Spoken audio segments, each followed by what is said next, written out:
ഒരു തവണ നമ്മൾ സെറ്റ് ചെയ്ത് കൊടുത്തയച്ച ഹാമ്പർ വീണ്ടും റീവർക്ക് ചെയ്യേണ്ട അവസ്ഥ വന്നാൽ എന്താ ചെയ്യുക? അങ്ങനത്തെ ഒരു ഹാമ്പറാണ് ഇത്. കുറച്ചധികം കാലമായിട്ട് എൻ്റെ ഗാലറിയിൽ കിടക്കുന്ന കുറച്ച് വീഡിയോസാണ്. ഇതൊരു കണ്ടന്റ് ചെയ്യാനായിട്ട് ഞാനിങ്ങനെ ഓരോ തവണ എടുക്കുമ്പോഴും എനിക്ക് ടെൻഷനായിട്ട് ഞാനത് മാറ്റി വയ്ക്കും. ബിക്കോസ് ഈ ഒരു കസ്റ്റമറിൻ്റെ പേര് ശ്രുതി സ്റ്റീഫൻ എന്നാണ്. പുള്ളിക്കാരി എന്നെ കോണ്ടാക്ട് ചെയ്തപ്പോൾ തന്നെ ആദ്യം പറഞ്ഞ കാര്യം, അനിയത്തിക്ക് വേണ്ടിയാണ് ഹാമ്പർ കൊടുക്കേണ്ടത്. ആൻഡ് ഹാമ്പർ കൊടുക്കുന്നത് അത് ഇങ്ങനെ വെറുതെ റാൻഡമായിട്ട് ഏതെങ്കിലുമൊക്കെ അങ്ങനെ എന്തെങ്കിലും സാധനം മേടിച്ചിട്ട് അല്ലെങ്കിൽ അങ്ങനെ ഒന്നും അല്ലായിരുന്നു കേട്ടോ.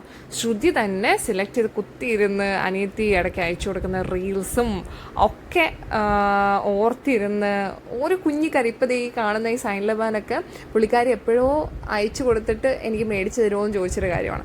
അപ്പോൾ അതിനു വേണ്ടി നമ്മൾ അത്രയും എഫേർട്ട് ഇട്ട് പോയി. കാരണം ശ്രുതി അത്രയും അനിയത്തിയുടെ കുഞ്ഞു ആഗ്രഹങ്ങൾക്ക് അത്രയും ഒരു പ്രാധാന്യം കൊടുക്കുന്ന ഒരാളാണ്.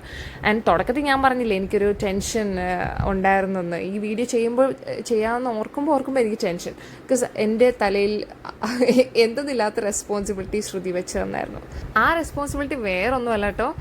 ശ്രുതി എൻ്റെ വീഡിയോസൊക്കെ കാണാറുണ്ട്. ശ്രുതിക്ക് ഒത്തിരി ഇഷ്ടമാണ് ഞാൻ സംസാരിക്കുന്ന രീതിയൊക്കെ കേട്ടിരിക്കാൻ നല്ല രസമാണെന്നൊക്കെ ആദ്യമായിട്ടാണ് ഇതിന് മുന്നേയും ഏതോ കസ്റ്റമേഴ്സൊക്കെ പറഞ്ഞിട്ടുണ്ടെന്ന് തോന്നുന്നു. പക്ഷെ എനിക്കത് വളരെ അത്ഭുതമായിട്ട് തോന്നി. ബിക്കോസ് ഈ ഒരു ഫീൽഡിനെ കുറിച്ച് എനിക്ക് അല്ലെങ്കിൽ കണ്ടന്റ് ക്രിയേഷനോ വോയിസ് ഓവറിനെ കുറിച്ചോ എനിക്ക് ഒരു ധാരണയുമില്ല. എനിക്ക് തോന്നുന്നതൊക്കെ ഞാനിങ്ങനെ ജസ്റ്റ് മൈൻഡിൽ തോന്നുന്നതും ഫീൽ ചെയ്തതുമായിട്ടുള്ള കാര്യങ്ങളിങ്ങനെ പറയും.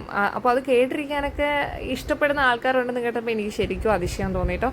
ശ്രുതി, thank you so much. And Shruti ഇങ്ങനെ പ്രത്യേകം എടുത്തു പറഞ്ഞത് കാരണം എനിക്ക് എന്ത് പറഞ്ഞാലായിരിക്കും ശ്രുതിയുടെ എക്സ്പെക്റ്റേഷൻ ലെവൽ റീച്ച് ആവുക എന്ന് ഓർത്ത് എനിക്ക് തലവേദന എടുത്തപ്പോൾ ഞാൻ ഓർത്തു കുറേ കാലമായി ഈ വീഡിയോ എൻ്റെ ഗാലറി കിടക്കുന്നു. പിന്നെ ഞാൻ ഓർത്തു ഒന്നും മൈൻഡിൽ എടുക്കണ്ട, ജസ്റ്റ് എന്താണോ തോന്നുന്നത് അത് ഞാനങ്ങ് ഷെയർ ചെയ്യാം എന്ന് വിചാരിച്ചു. ഈ ഹാമ്പറിന് വേണ്ടി ശ്രുതി ചെറിയ ടൈമൊന്നുമല്ല കേട്ടോ മാറ്റി വെച്ചത്. 2 months മുന്നേ, ബർത്ത്ഡേക്ക് 2 months മുന്നേ നമ്മളടുത്ത് ഓർഡർ പ്ലേസ് ആക്കിയിട്ടുണ്ടായിരുന്നു.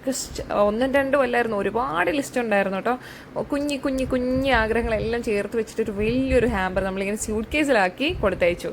പക്ഷെ പ്രശ്നം എന്താ വെച്ചാൽ ശ്രുതിയുടെ സിസ്റ്റർ താമസിക്കുന്ന ഹോസ്റ്റലിൽ വലിയ സൂട്ട് കേസും അങ്ങനത്തെ ഒന്നും കൊണ്ടുപോകാനുള്ള നിർവാഹമില്ലായിരുന്നു. അപ്പോൾ എടുക്കാൻ പോയ ആൾ പകുതി വഴിക്ക് പോയിട്ട് പിന്നെയും തിരിച്ചു വന്നു. ഇത് കൊണ്ടുപോകാൻ പറ്റില്ല എന്ന് പറഞ്ഞ് നമ്മൾ വീണ്ടും വേറെ കുറച്ച് ഹാമ്പർ ബോക്സസിലാക്കി സെറ്റാക്കി കുഞ്ഞു ഹാമ്പർ ബോക്സസിലാക്കി ഒരു കവറിലൊക്കെ ആക്കി അതങ്ങ് കൊടുത്തയച്ചു. സോ എന്തായാലും ശ്രുതിയുടെ അനിയത്തിയും വളരെ ഹാപ്പിയാണ്. Thank you for ordering with us Shruti. And എൻ്റെ വീഡിയോസും വോയിസ് ഓവറൊക്കെ ഇത്ര ഇഷ്ടപ്പെടുന്ന ആൾക്കാരുണ്ടെന്ന് അറിയുന്നതിൽ I'm so happy and I will do more. So until the next video, bye by.